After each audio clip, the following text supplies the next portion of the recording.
Bismillahirrahmanirrahim. Assalamualaikum warahmatullahi wabarakatuh. Alhamdulillahirabbil alamin. Wabihi nasta'inu ala umuri dunya waddin. Wassalatu wassalamu ala asrofil anbiya'i wal mursalin wa ala alihi wa sahbihi ajma'in. Amma ba'du. Puji dan syukur sama-sama kita panjatkan kehadirat Allah Subhanahu wa taala, yang mana pada malam hari ini alhamdulillah saya mendapatkan amanah dari grup Guru Dahsyat Nusantara untuk menyampaikan atau untuk sharing, bersama-sama kita sharing, menyampaikan materi kajian mengenai syarat penelitian tindakan kelas agar diterima.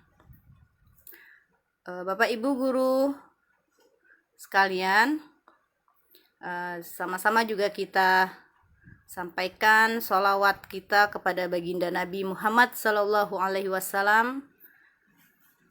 untuk kita semua, yang mana pada saat ini kita berada dalam suatu yang terang benderang. Insya Allah kita akan mendapatkan syafaatnya di hari Yaumil Qiyamah. Baiklah Bapak Ibu, ini alhamdulillah sudah hadir Bunda Mega. Assalamualaikum Bunda. Sebelumnya saya ucapkan juga terima kasih kepada Bapak Riswanto selaku founder GGDN yang telah memberikan peluang kepada kami tim GGDN untuk berbagi ilmu atau berbagi pengalaman kepada guru-guru dahsyat se-Nusantara.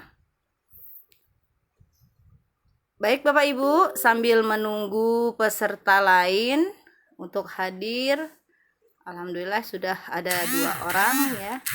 Karena waktu sudah menunjukkan pukul 20 waktu Indonesia bagian Barat, sambil menunggu peserta lainnya, insya Allah saya akan memulai ulasan atau kajian kita mengenai penelitian tindakan kelas.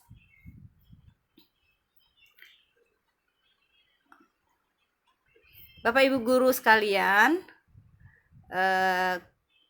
kita sama-sama mengakui bahwa guru itu merupakan ujung tombak di kelas dalam suatu kerangka untuk mencerdaskan kehidupan bangsa. Nah, karena merupakan ujung tombak tersebut, kita ketahui bahwa pemerintah juga sudah menetapkan bahwa guru itu merupakan suatu pekerjaan profesi yang setara dengan profesi lainnya, seperti dokter, pengacara, akuntan, dan sebagainya. Sehingga penetapan ini membawa konsekuensi bahwa kita sebagai guru mempunyai suatu kewajiban untuk meningkatkan profesionalitas kita seiring dengan peningkatan kesejahteraan yang sama-sama kita peroleh. Untuk itu, salah satu bentuk peningkatan profesionalisme guru yang saat ini banyak disorot itu adalah penyusunan karya tulis ilmiah. Salah satu dari karya tulis ilmiah itu adalah laporan penelitian tindakan kelas atau sering disingkat dengan PTK.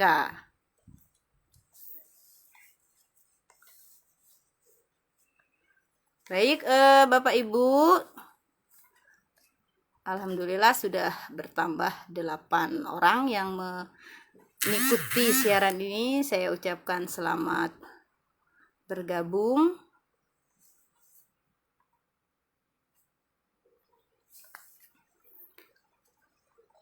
Selanjutnya dalam penyusunan penelitian tindakan kelas yang dilakukan oleh guru, itu juga merupakan suatu syarat, salah satu syarat apabila guru ingin mengajukan kenaikan pangkat. Karena dalam penelitian tindakan kelas itu ada angka kreditnya. Jadi PTK itu juga termasuk salah satu bagian dari publikasi ilmiah. Sebagaimana pengalaman dari sahabat-sahabat kita, tidak sedikit yang kecewa manakala mengajukan penilaian angka kredit atau PAK, PTK yang dibuat oleh beberapa sahabat itu mendapat nilai 0. Nah, padahal PTK itu telah disusun dengan susah payah, kemudian dalam waktu yang cukup lama. Nah, tiba-tiba tidak diakui. Padahal guru tersebut sudah berusaha untuk memenuhi aturan yang berlaku. Nah, seperti mengikuti beberapa teori tentang teknik membuat PTK yang baik, kemudian penggunaan bahasa ilmiah, sistematikanya yang telah ditentukan, itu semua juga sudah sesuai dengan ketentuan. Namun, mengapa PTK tersebut masih juga ditolak? Nah, untuk mengapa PTK tersebut ditolak? Nah, mungkin dari beberapa yang saya paparkan nanti, salah satunya mungkin ada yang belum terpenuhi. Saya sapa dulu kepada Bunda Raja. Sinyal bermasalah. Selamat bergabung Bunda Rodatul Jannah.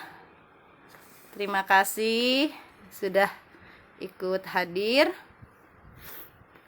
Mantap, keren Bunda. Alhamdulillah, terima kasih Bun ya.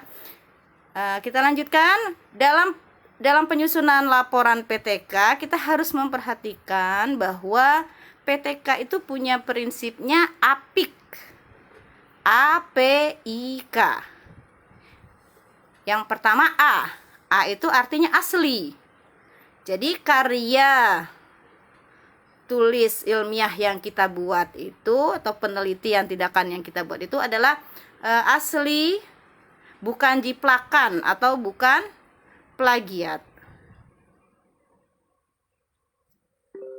Untuk itu, sebagai orang yang benar-benar sudah meneliti, hendaklah dalam PTK itu kita lampirkan selengkap mungkin bukti dari pelaksanaan penelitian yang sudah kita lakukan, seperti dokumentasi, daftar hadir, lembar-lembar observasi, kemudian tanda tangan yang udah dilakukan oleh kepala sekolah ya. Jadi dengan adanya lampiran tersebut, insya Allah PTK kita akan dianggap asli. Kemudian yang P di sini, hendaklah PTK yang kita buat itu penting. Artinya permasalahan yang dikaji di kegiatan pengembangan profesi ini harus mempunyai manfaat. Baik itu manfaat bagi guru atau teman sejawat, bagi sekolah maupun bagi peserta didik.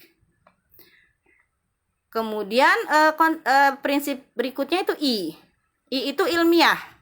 Dalam PTK yang kita buat, hendaklah penelitiannya itu harus berbasis atau berbobot, kemudian berisi, dan dilakukan sesuai dengan kaidah ilmiah.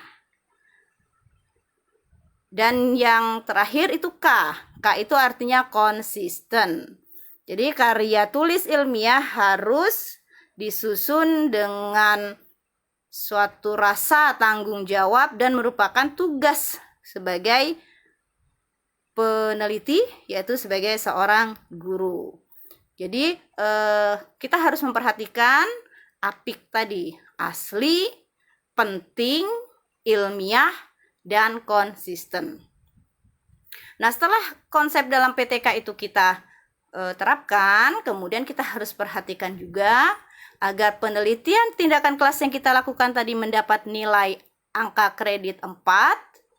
Nah, harus kita perhatikan syarat-syaratnya sebagai berikut. Ya, sebelumnya perlu kita ketahui bahwa nilai dari penelitian tindakan kelas yang kita lakukan itu nilainya itu hanya ada nilai 4 atau 0.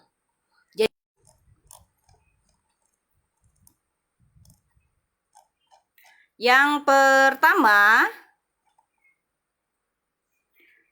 dari judul kita membuat PTK.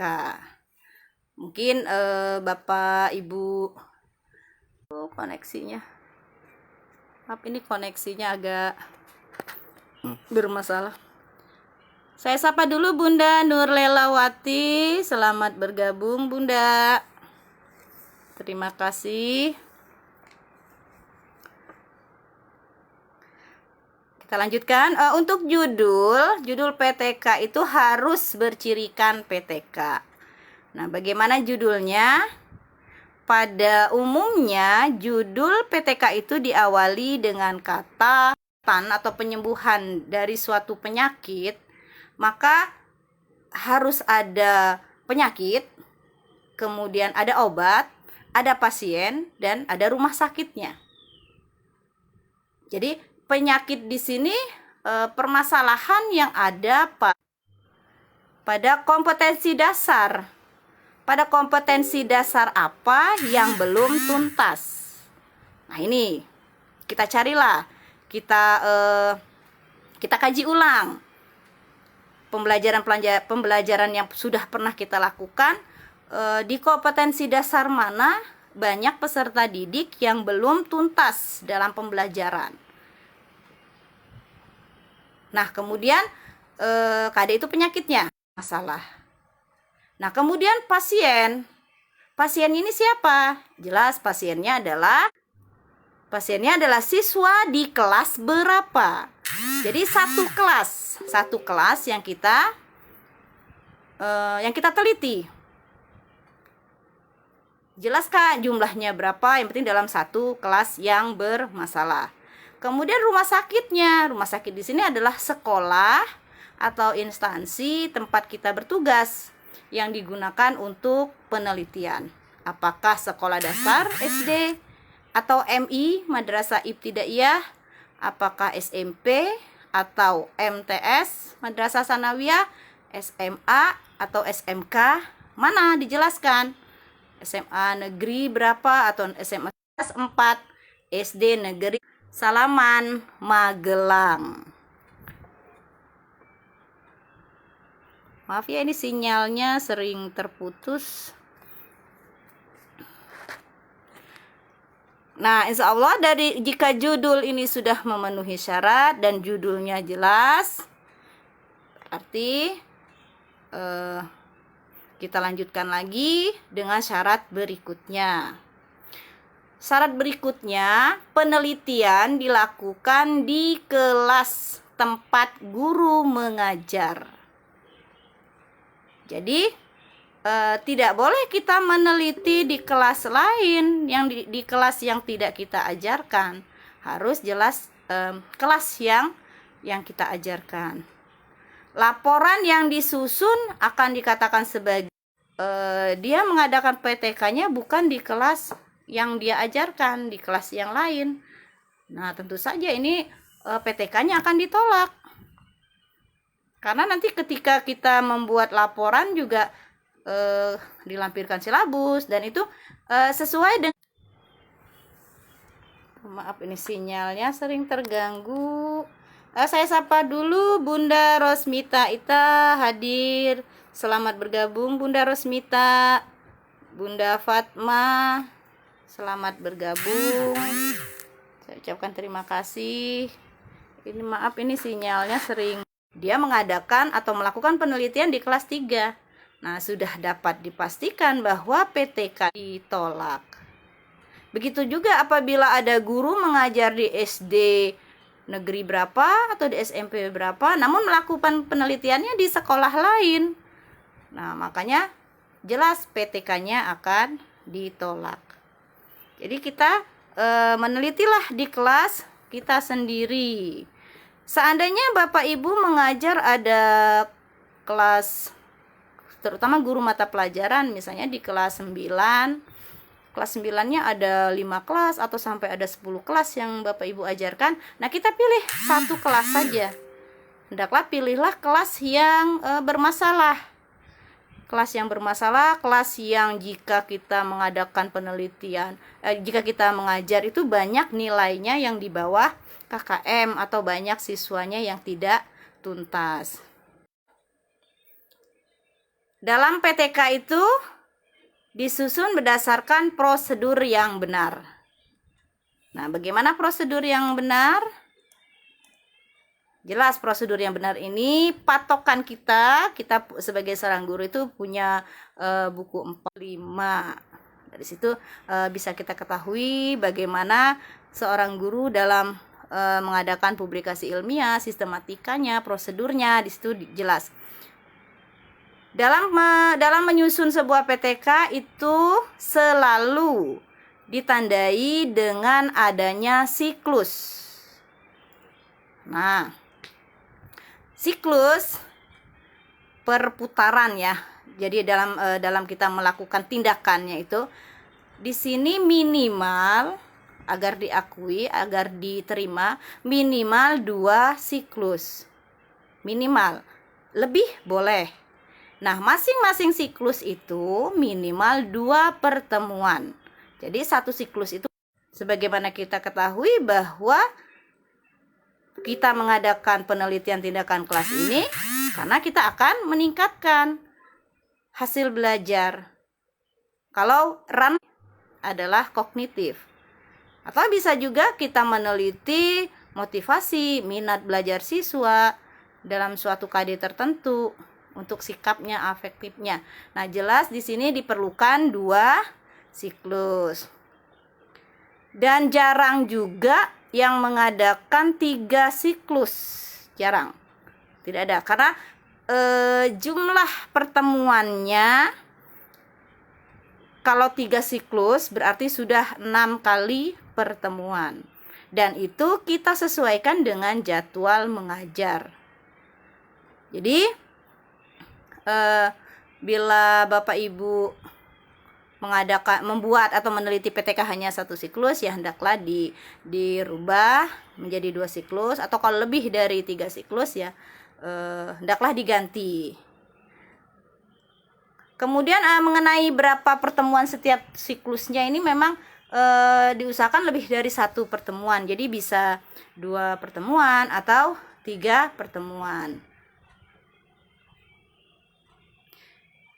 Nah, dalam membuat PTK tersebut, dari mana kita mengetahui bahwa hasilnya meningkat atau tidak? Nah, itu dari hasil soal evaluasi yang Bapak Ibu berikan kepada peserta didik di kelas yang kita teliti. Jadi dalam membuat soal itu juga dalam 1 siklus ya ada soal, kemudian siklus yang kedua juga ada soal. Setelah mereka mengerjakan soal tes yang kita berikan, hasilnya kita refleksikan bagaimana, kemudian dibandingkan dengan hasil belajarnya di siklus kedua. Nah, untuk penelitian tindakan kelas ini, hasil belajar dari peserta didik kita buat laporannya apa adanya. Jadi diusahakan tidak ada rekayasa. Saya menyapa dulu Bunda Heti Sugiyarti. Selamat bergabung Bunda. Dan siklus 2 tindakannya, model pembelajarannya itu sama ya. Jadi sama, yang berbeda adalah indikatornya. Indikator berupa soal. Ya Allah, sering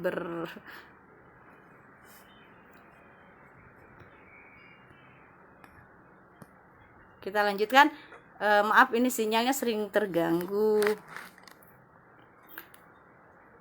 Nah, dalam PTK tersebut, atau kalau kita sudah sesuai dengan tiga siklus, insya Allah nanti akan akan diterima dan lolos dalam penilaian.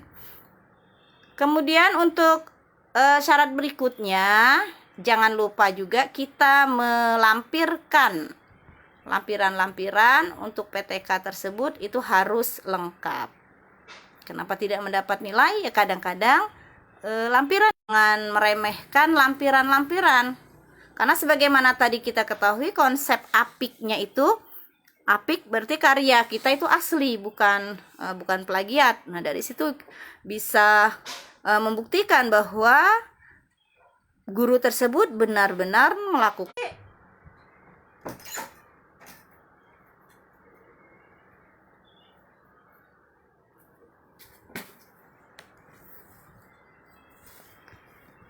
Ini kenapa ini wifi-nya?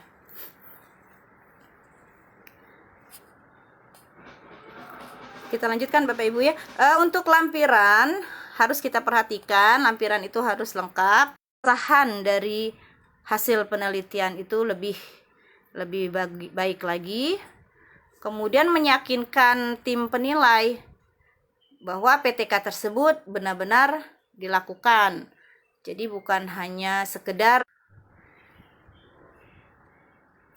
Hal-hal yang perlu dilampirkan dalam PTK. Pertama, surat izin penelitian. Surat izin penelitian yang ditandatangani oleh kepala sekolah. Kemudian juga kita lampirkan silabus, RPP, masing-masing siklus, 1 RPP, 1 siklus ya. Kemudian instrumen yang digunakan berupa lembar observasi yang kita gunakan. Ini lembar observasi terhadap peserta didik, lembar observasi terhadap. Nah, dialah nanti yang akan menemani ketika kita melakukan tindakan untuk meneliti. Kemudian juga lampirkan hasil tes soal.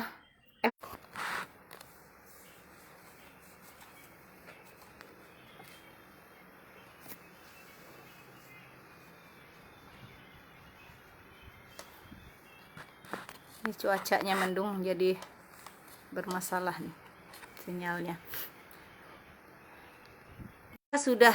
Sudah akan mendapat nilai dan PTK kita diterima. Selain itu juga foto-foto kegiatan, kemudian hasil kerja siswa dalam menjawab pertanyaan itu juga dilampirkan.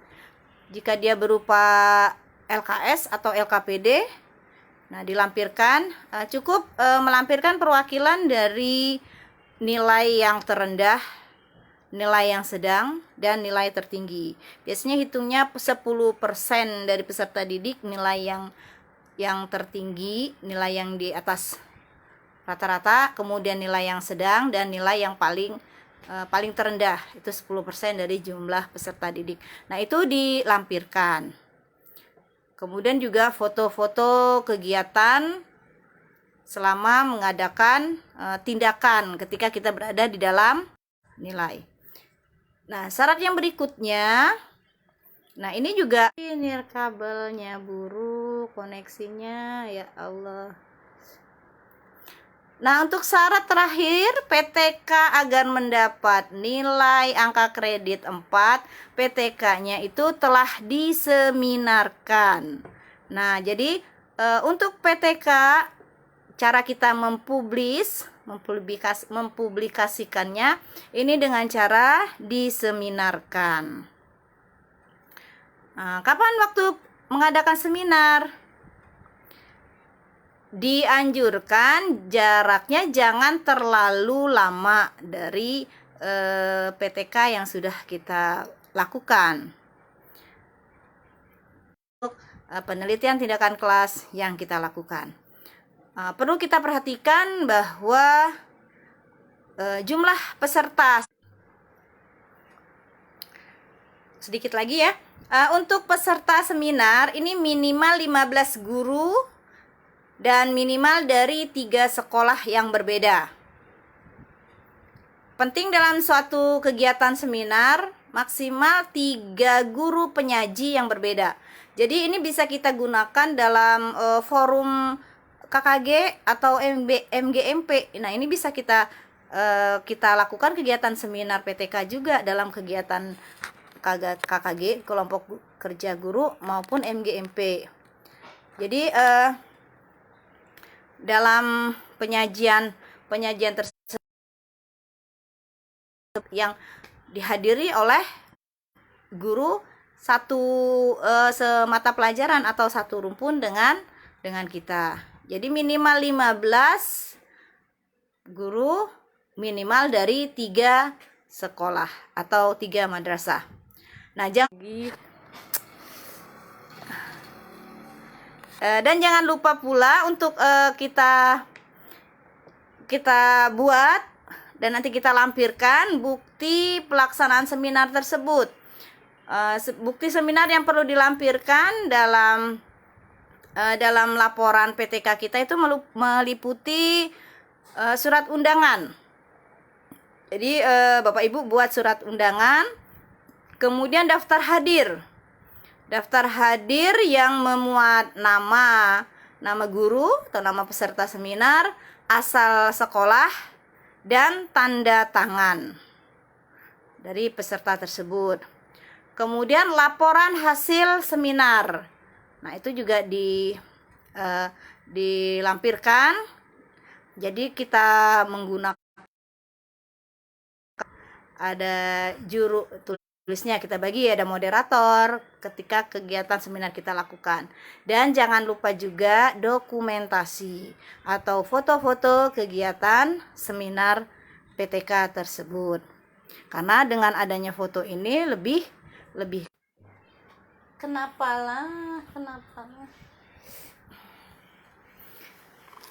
ini, maaf, ini putus-putus ya. Jadi dengan adanya dokumentasi atau foto kegiatan ini akan merupakan bahwa benar-benar PTK tersebut sudah diseminarkan. Hal ini kenapa harus diseminarkan? Supaya PTK yang kita buat itu ada pengakuan dari pihak bahwa kita benar sudah melakukan penelitian ini, dan diketahui hasil dari penelitian itu apakah ada peningkatan atau tidak. Saya ini dulu ada Bun, boleh minta file PPT-nya. Oh iya Bunda Heti, insya Allah ya nanti dikirim di Telegram ya Bunda Heti ya. Untuk seminar apakah boleh secara virtual? Nah, baik Bapak Ibu, untuk seminar kalau yang lakukan dalam tatap muka, karena di aturan yang ada di buku 4 ini syaratnya ya salah satunya dihadiri oleh 15 orang, kemudian ada fotonya, kemudian handout dari PTK-nya kita lampirkan juga. Jadi kita diusahakan jangan secara virtual, khawatirnya akan ditolak untuk seminar tersebut, karena mengumpulkan 15 orang kan dalam kondisi sekarang ini tidak memenuhi syarat protokol lah ya Bunda ya. Jadi tidak terlalu bisa kita mengumpulkan 15 orang untuk mengadakan kegiatan seminar. Insya Allah saya juga pada tahun kemarin itu mengadakan juga, sedang kondisi COVID, alhamdulillah itu bisa kita mengumpulkan dalam kegiatan MGMP untuk menyeminarkan. Bunda Heti, kalau mau melakukan seminar PTK, lakukanlah secara tatap muka atau offline, agar hasilnya itu lebih akurat. Seperti itu ya Bun ya. Khawatirnya kita sudah berusaha untuk secara virtual, takutnya tidak diakui, karena untuk kondisi secara virtual ini ya baru terjadi seperti ini, jadi belum ada pengaturannya. Sebagaimana juga untuk penelitian tindakan kelas yang kita lakukan, boleh silakan, cuma hasil dari PTK itu lebih baik dijurnalkan, karena untuk menjadikan sebuah PTK kemudian diseminarkan, itu dikhawatirkan hasilnya kurang. Seperti itu ya Bunda ya. Selamat bergabung Bunda Yayan Haryani. Terima kasih. Ini maaf, ini sinyalnya lagi kurang bagus koneksinya. Iya, sama sih. Iya benar Bun, jaringannya karena tadi hujan ya, habis hujan lebat. Biasanya lancar ya, habis hujan lebat jadi ada gangguan berapa kali. Nah itu ya Bunda ya, jadi itu ada 5 syarat agar PTK yang kita susun itu diterima tim penilai dan mendapatkan nilai 4. Membuat PTK itu suatu keharusan sebagai guru yang profesional. Yang penting kunci menulis PTK itu hanya satu, yaitu kemauan.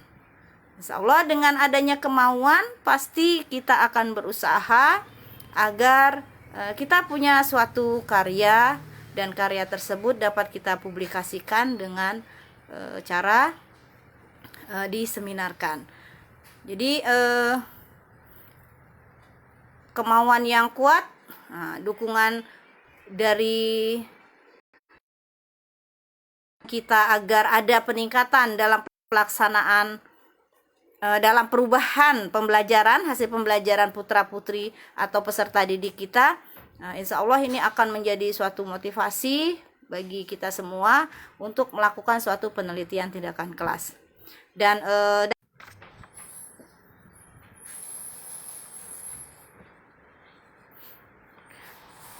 dalam melakukan PTK, dalam menulis PTK itu ya, jadi ada prosesnya. Pertama kita harus membuat rancangan terlebih dahulu. Rancangan tersebut ya kita buat, kita cari KD-nya apa yang bermasalah di kelas mana yang kita ajarkan tersebut. Kemudian kita buatlah indikatornya seperti membuat RPP.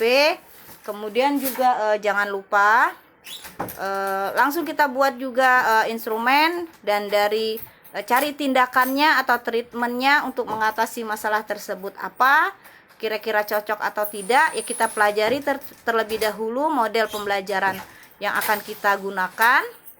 Kemudian kita tentukan kelasnya, dari itu akan mendapatkan judul dari PTK yang akan kita lakukan. Nah setelah membuat rancangan, kita sesuaikan jadwal mengajar kita di kelas tersebut kapan, kemudian dibuatlah jadwal untuk penelitian tersebut, mulai dari rancangannya atau perencanaan, mulai dari tindakannya.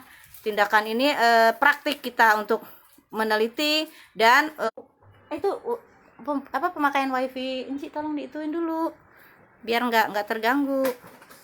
Saya sapa dulu Bunda Syakira Manis. Assalamualaikum. Waalaikumsalam warahmatullahi wabarakatuh. Bunda, selamat bergabung. Maaf ini jaringannya kurang bagus karena habis hujan tadi, ada maghrib. Jadi untuk kenaikan pangkat, PTK ini sebenarnya diharuskan untuk kenaikan pangkat ke golongan 4 ke atas kalau berdasarkan buku 4, tapi tergantung dari kebijakan daerah masing-masing. Ada di beberapa daerah ketika Bapak Ibu mau mengajukan kenaikan pangkat ke 3C, nah itu sudah harus ada PTK, atau dari 3C ke 3D itu juga harus ada. Berdasarkan buku 4 itu sendiri harus memiliki PTK jika mau ke golongan 4. Jadi dari 3D ke 4A. Nah, jumlahnya juga tergantung dari tabel yang mana kalau tidak salah untuk pengembangan keprofesian berkelanjutan PKB. Nah, jadi selain dari publikasi ilmiah juga ada beberapa. Nah, salah satunya yang termasuk publikasi ilmiah adalah Bapak Ibu membuat PTK. Nah selain itu yang wajibnya 1 PTK agar nilainya 4. Bisa juga kita gunakan menulis artikel ilmiah atau artikel populer, buku pedoman guru, atau kalau kita punya kemampuan dalam membuat terjemahan, itu karya terjemahan. Nah, menulis buku pendidikan atau buku pelajaran. Nah, ada juga termasuk karya inovasi seperti karya seni. Karya inovatifnya seperti menulis cerpen atau menulis membuat buku kumpulan puisi. Nah, di situ bisa tambahan di situ. Tapi dari kesemua penelitian publikasi ilmiah, alhamdulillah PTK itu nilainya yang paling besar, yaitu 4, dan peluang untuk melakukan PTK ini lebih besar dilakukan oleh guru. Untuk itu mari sama-sama kita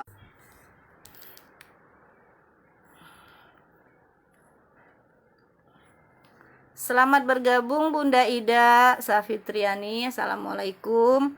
Waalaikumsalam warahmatullahi wabarakatuh. Terima kasih Bunda Ida sudah bergabung. Tapi maaf nih, koneksinya agak nggak bersahabat nih malam ini, banyak gangguan. Jadi untuk syarat agar PTK diterima dan mendapat nilai itu ada 5 ya yang perlu kita perhatikan. Selain prinsip PTK itu apik, asli, penting, ilmiah, dan konsisten. Penelitian tindakan kelas yang kita lakukan agar mendapatkan nilai 4. Pertama, kita harus memperhatikan judul PTK yang benar-benar bercirikan PTK.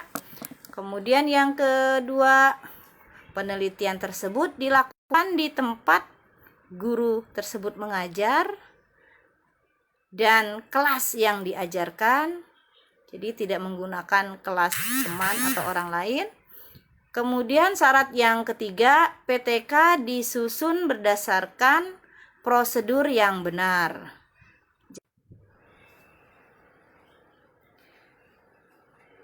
Waduh, ini sinyalnya benar-benar ya. Selamat bergabung Bunda Teti. Terima kasih. Cuma maaf nih Bun, sinyalnya bermasalah nih, agak buruk, kurang bagus. Jadi syarat yang ketiga, PTK yang disusun berdasarkan prosedur yang benar, yang mana dalam PTK tersebut adanya siklus. Kemudian itu juga ada sistematikanya, dimulai dari perencanaan, kemudian tindakan, observasi, dan refleksi. Kemudian diulang kembali untuk pertemuan berikutnya seperti itu. Jadi jika PTK yang kita buat sesuai dengan prosedur, insya Allah ada nilainya. Kemudian untuk syarat berikutnya, tidak lupa juga kita lampirkan lampiran-lampiran yang diperlukan sebagai bukti bahwa karya kita itu benar-benar asli, bukan jiplakan atau plagiat. Jadi lampirannya harus lengkap, termasuk juga nanti lampiran yang seminar. Dan yang kelima, agar mendapat nilai PTK tersebut harus diseminarkan. Dan hasil dari seminar itu juga lampiran-lampiran yang seperti sudah dijelaskan tadi, jangan lupa Bapak Ibu lampirkan.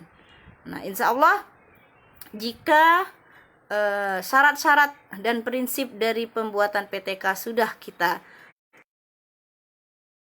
tersebut akan diterima dan dinilai sehingga mendapat angka kredit 4. Perlu diketahui juga bahwa dalam pembuatan PTK juga itu terdiri dari 5 bab yang masing. Jadi dan dalam subbabnya juga harus sesuai dengan sistematika dalam penulisan PTK. Baik Bapak Ibu, jika ada yang mau ditanyakan, saya silahkan. Mungkin ada yang perlu kita diskusikan atau kita saling sharing, berbagi pengalaman dalam praktik kita mengadakan PTK. Iya Bunda Teti, sama di Bogor sinyal juga jelek. Iya Bun, karena berdekatan ya Bun ya.